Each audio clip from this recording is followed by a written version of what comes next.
Morning. Abstinence. Experience, strength, and hope from members of Overeaters Anonymous. This one's titled, Taking My Medicine. My obsession with food began in the high chair. I have vague memories of my mother feeding me as she and my father argued. As the dispute grew more and more heated, and my mother more nervous, she'd start feeding me faster and faster. The message I received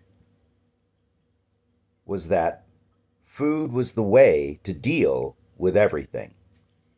The marriage dissolved a short time later. Unfortunately, my compulsion didn't. I found my way to OA in 1988, after a bout with cancer. The program helped me get my life together and gave me a way to deal with the fear of recurrence by teaching me to live one day at a time.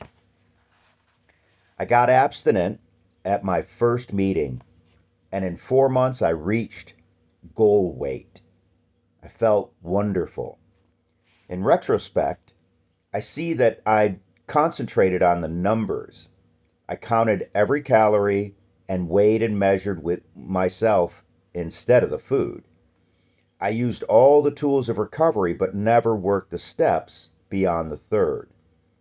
I needed to get back into life and thought being slim would assist the process. Being thin, however, doesn't necessarily mean being well. Inside, I was the same, even though my appearance had changed. I found a job after being unemployed for more than a year.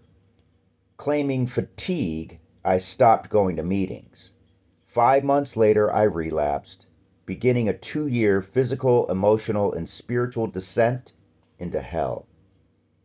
I denied to myself that I looked any different, even as I was slowly putting all the weight back on and more.